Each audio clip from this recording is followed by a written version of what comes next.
Glikin.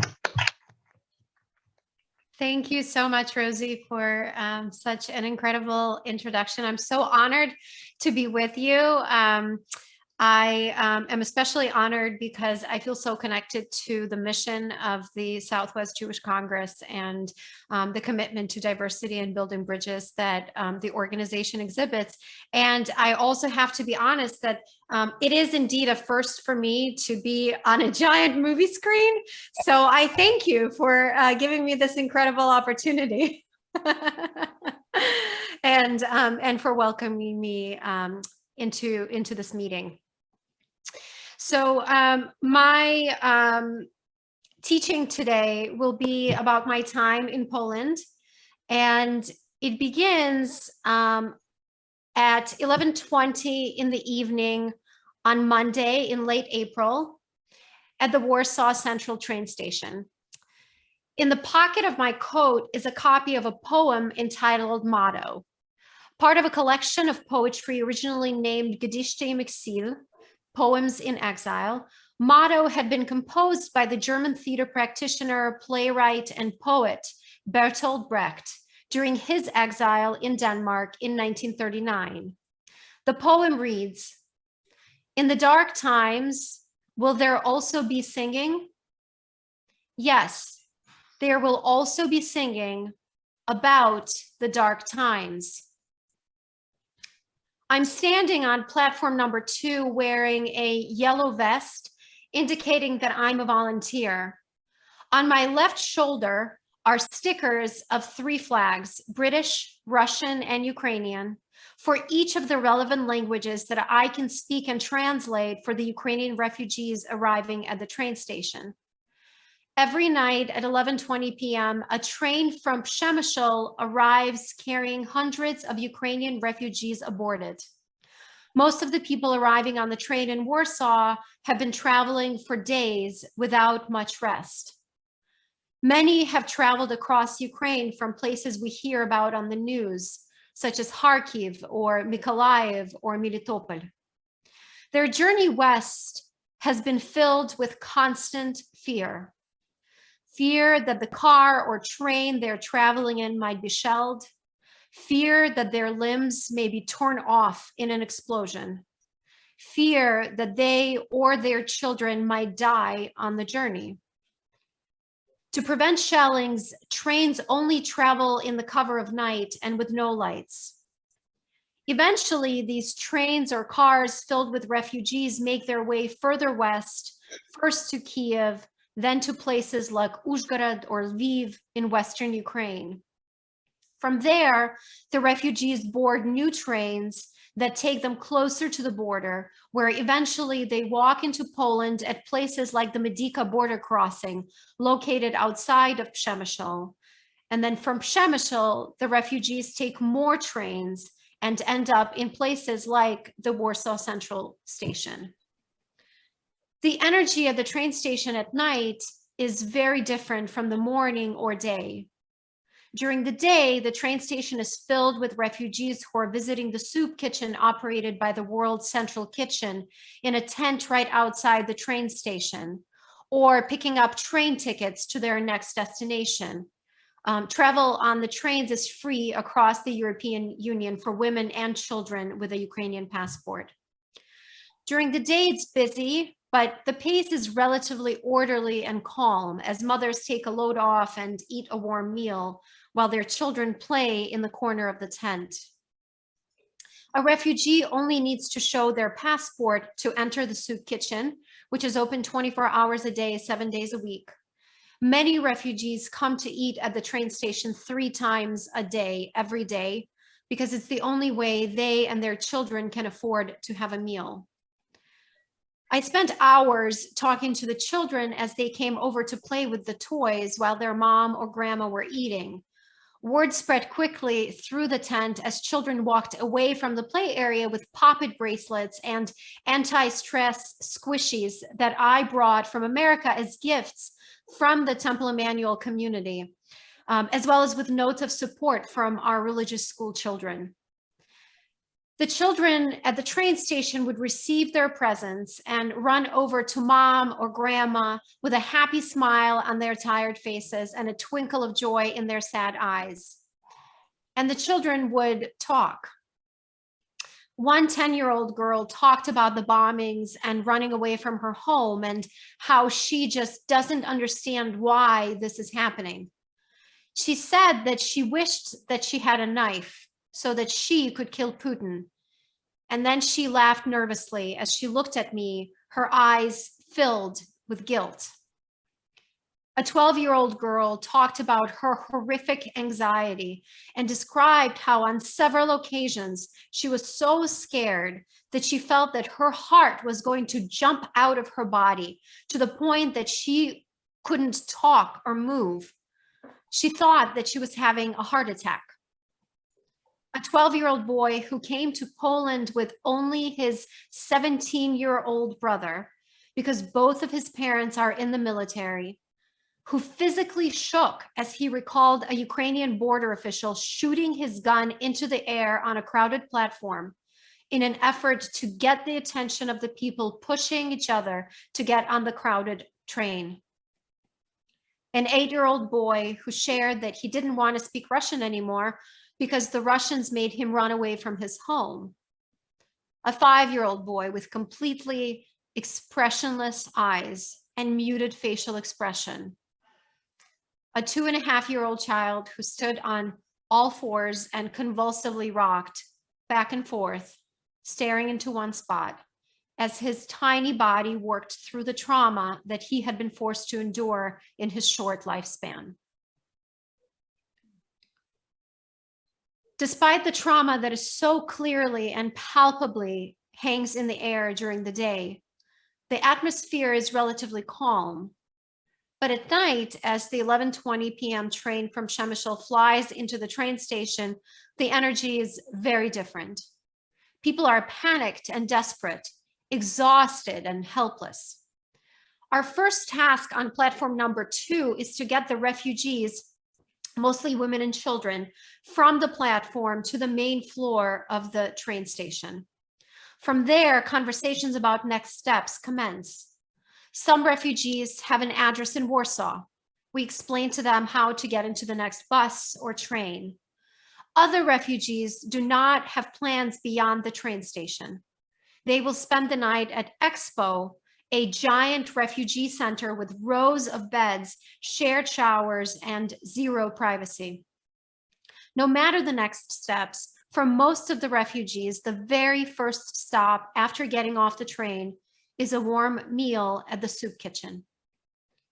On Monday night, April 28th at 11:20 p.m., as the passengers from Przemysl spill onto the platform, I connect with a family of 6, a mother, father, and their 4 children, 3, 4, and 6-year-old daughters, and a 14-year-old son.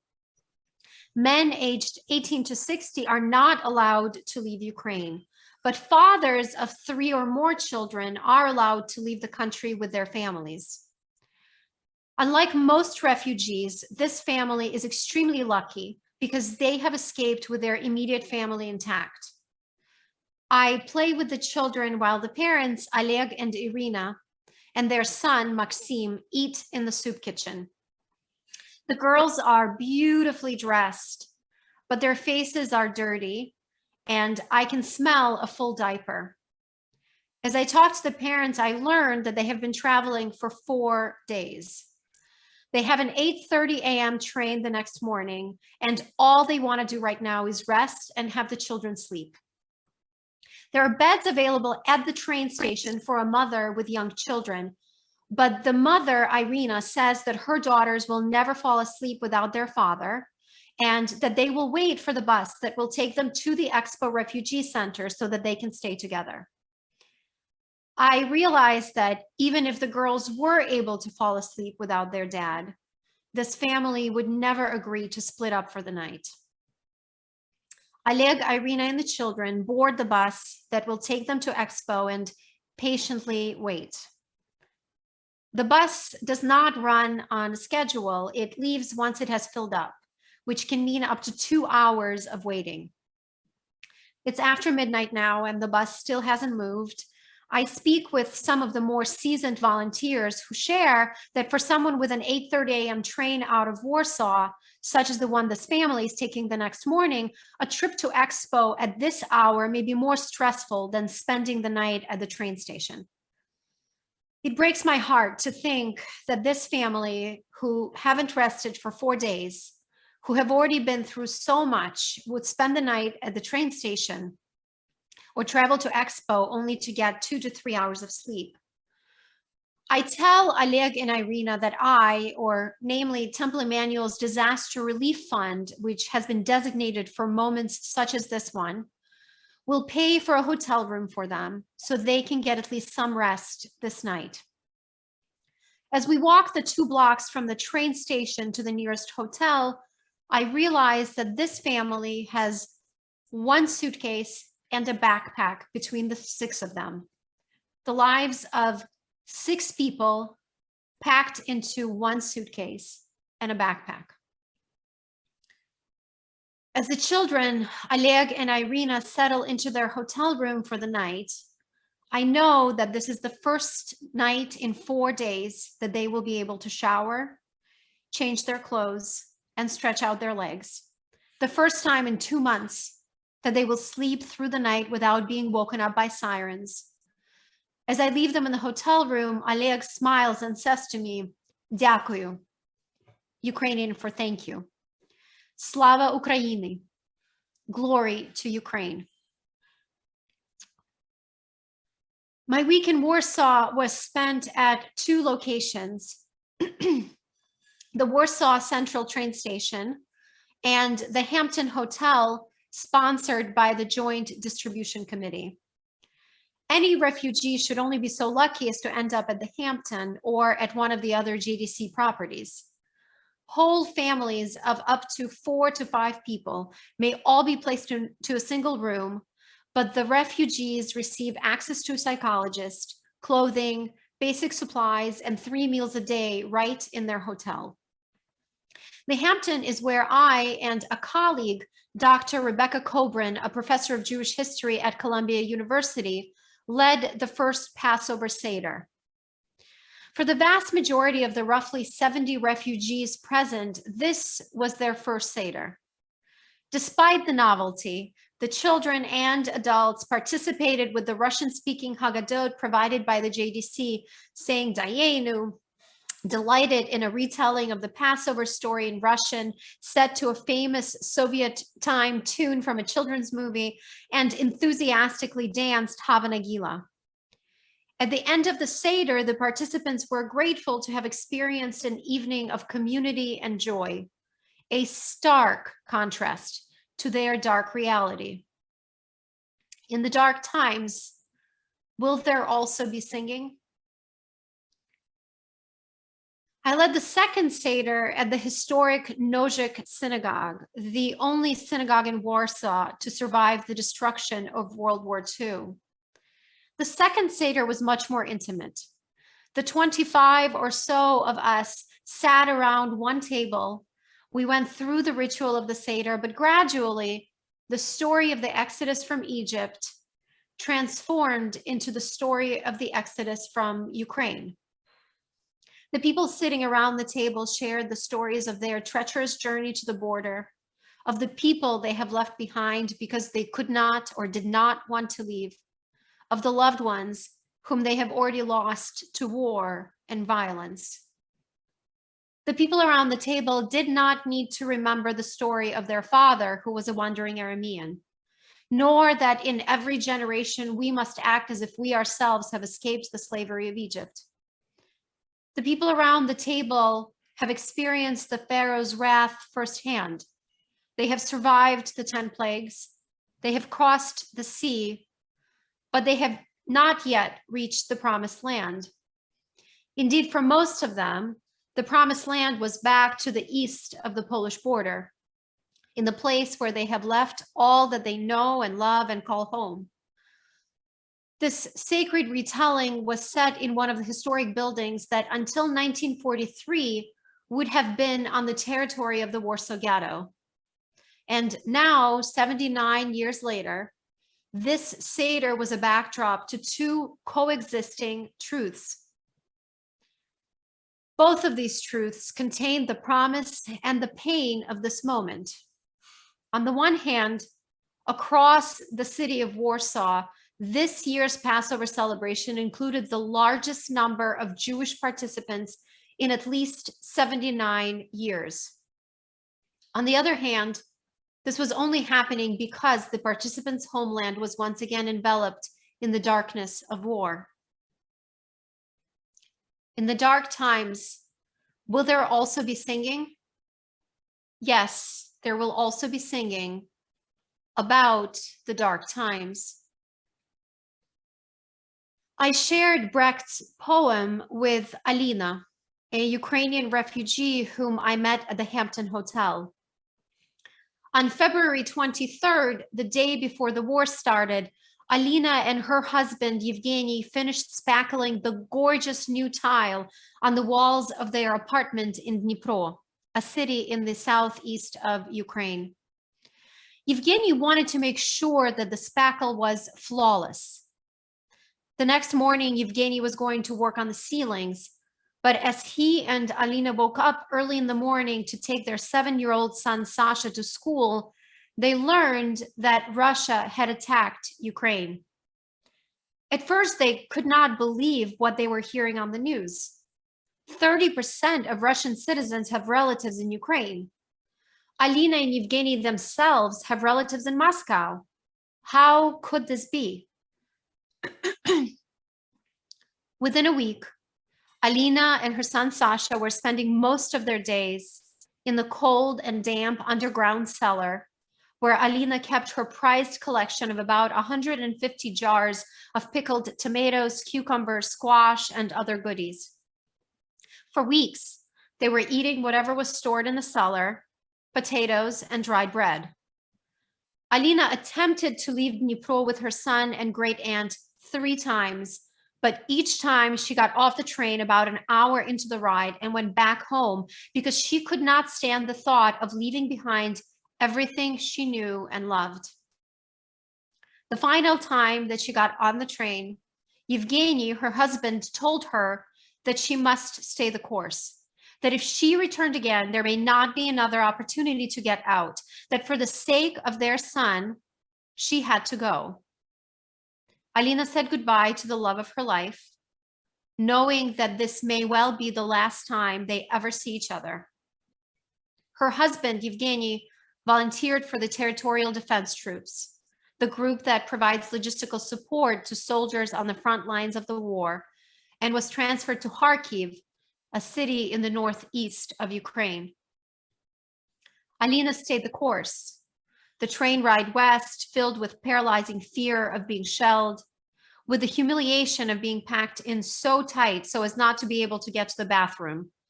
The train station filled to the brim with people pushing and pulling in every direction, trying to edge their way onto the next train ahead of the others. The fear of being trampled or separated from her child, the fear of her great aunt not surviving the stressful ordeal of the escape, the painful gratitude for the fact that her beloved grandmother, whom she was so incredibly sad to lose just 6 months earlier, was no longer alive to witness the horror of this war, which would have surely killed her. When I met Alina at Hampton Hotel in Warsaw, it was following a concert that my colleague, Cantor Schwartz from Roslyn, New York, and I performed for the refugees. The concert, or more accurately, a conversation and sing-along, was filled with beloved Ukrainian, Hebrew, and Yiddish songs. There were sad songs and joyful songs, songs of peace and songs of hope. Tumbala, tumbala, tumbala laika, and Hava Nagila, and Ose Shalom Bimroman, and Ukrainian songs, such as the one I used to sing for my grandmother as we were falling asleep in my grandparents' summer house. Десь тут була подоляночка, десь тут була молодесенька. Alina came up to me after the concert because she wanted to tell me how much she wished that she would have been able to sing along. She's an alto and loves to harmonize, but she lost her voice 5 days earlier when she learned that her beloved husband, Yevgeny, had been wounded outside of Kharkiv and was fighting for his life in the ICU. Alina learned about the fact that he's in critical condition from Yevgeny's friends who called to notify her. We prayed for Yevgeny's healing, for the well-being of all in Ukraine, for the end to the war. It was then that I shared with Alina Brecht's motto. I assured Alina that she will sing again, that she will harmonize in her beautiful alto voice, that she will rebuild her life for her own sake and for the sake of her son, Sasha. I have texted with Alina since my return to Dallas. Yevgeny celebrated a big birthday in the last couple of days and is recovering slowly but surely. Alina, her son Sasha, and her great aunt have secured a visa to Great Britain through a sponsorship from a person they have never met. They continue to face significant challenges, including family separation, poverty, and trying to make their way in a foreign land. But they remain grateful to be in physical safety and security, even as they dream of going back home one day, God willing, soon. In my week in Warsaw, I was confronted with the consequences of the worst of humanity, but also with the best of humanity. Polish volunteers like Paulina Witkowska, a remodeling business owner who has been at the heart of setting up the systems that are sustaining the refugees at the Warsaw Central Station. Ella Kwaszenska, a PhD turned activist who is driving medical and food supplies to the Ukrainian border several times a week. Ukrainian refugees who turn to supporting their fellow refugees through volunteering, such as Katya, whom I met working the night shift at the train station only 5 days after her escape from Kiev, where she was hiding in the underground metro. Or Galina, a talented Jewish educator who ran for her life from the rubble of Melitopol, whose family had experienced the kinds of horrors that we can't even begin to imagine, who now runs a children's play group at the Hampton Hotel on 3 mornings a week, allowing caregivers to have a break or work on securing the necessary documents for next steps. Or Jana, who used to head the Jewish community in Kharkiv and who's continuing to support members of her community dispersed throughout Europe through online gatherings. And each of us can be a part of this story also. Through the generosity of Temple Emmanuel's members and non-members who have chosen to support our work, we have sponsored humanitarian aid for refugees in Poland and for internally displaced persons in Ukraine, including medical supplies, food, and clothing. We have also contributed to on-the-ground NGOs who are quite literally saving people's lives and ensuring that civilians can escape to safety and survive this humanitarian crisis. Again and again, during my time in Warsaw in April, and since my return, I have felt that despite our best efforts, the impact that we have been able to make has been a tiny drop in a vast ocean of sorrow and need. That for every conversation that I had with someone during my time in Poland, there were 1,000 more people who walked by unaddressed. For every need met, there were countless more that were unfulfilled. For every bit of healing that may have happened, there are innumerable pain points that continue to throb. For every dollar donated, the need is tenfold. This is the unfortunate reality of the current situation, of a country of 44 million people whose lives have been turned upside down in a flash. and of the millions more across the globe who are working tirelessly to help. These words from Pirkei Avot, the Ethics of the Fathers, help me. Lo alecha hamlacha ligmor ve'ein ata ben chorin lehibatel mimena. It is not up to you to complete the work, but neither are you free to desist from it. I know too that it can be challenging for many of us to connect to a crisis happening across the globe, especially when there are so many significant issues demanding our attention right here in our own backyard. When I think about this, I recall Rabbi Joachim Prince, who marched on Washington alongside Martin Luther King. In his 1963 speech delivered on the steps of the Lincoln Memorial, Rabbi Prince said, "As Jews, we bring to this great demonstration, in which thousands of us proudly participate, a twofold experience, one of the spirit and one of our history. In the realm of the spirit, our fathers taught us thousands of years ago that when God created man, he created him as everybody's neighbor. Neighbor is not a geographic term. It is a moral concept.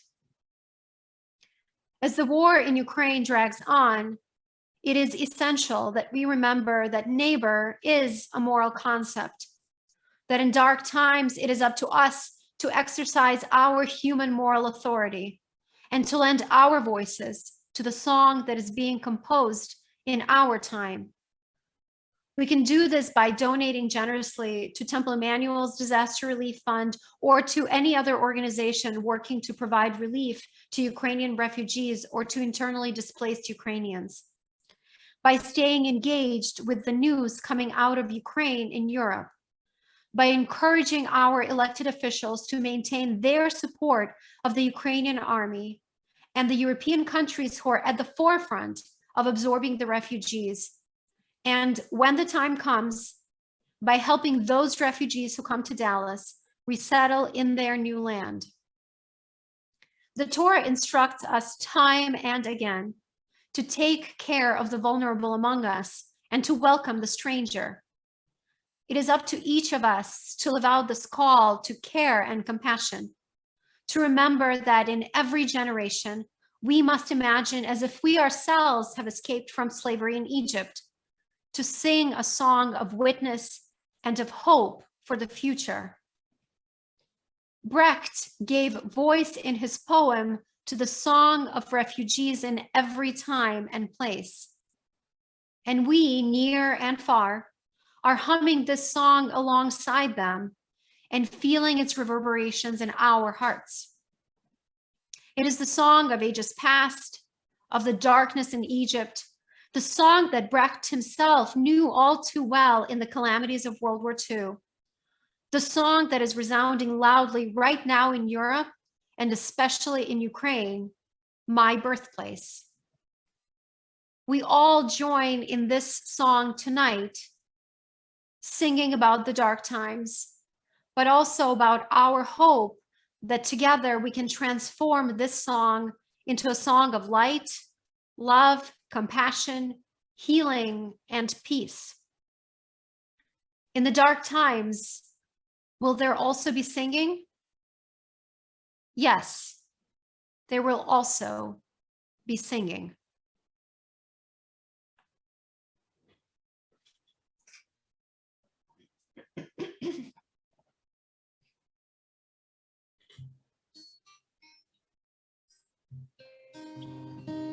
Десь тут була подоляночка, десь тут була молодесенька,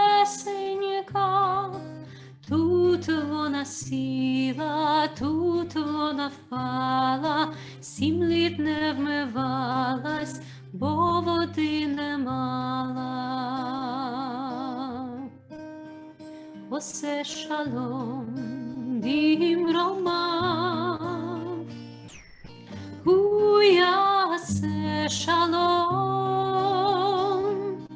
hu yaseh shalom aleinu, yaseh Shalom Aleinu ve'al kol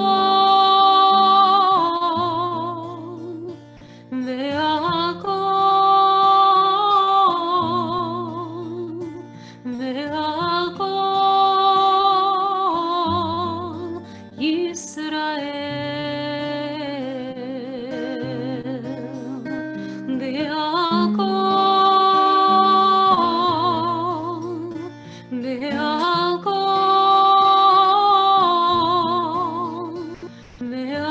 kol Yoshvei Tevel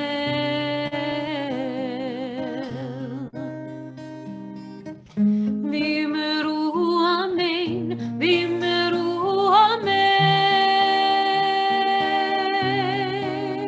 amen. We ask for peace on earth, and we say amen.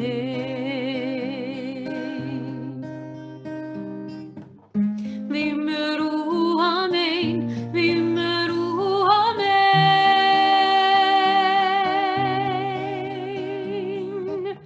We raise our voice as one, and we say amen. Ой, устань, подоляночка, ой, устань, молодесенька, піди до Дунаю, вимий своє личко, та й личко бій.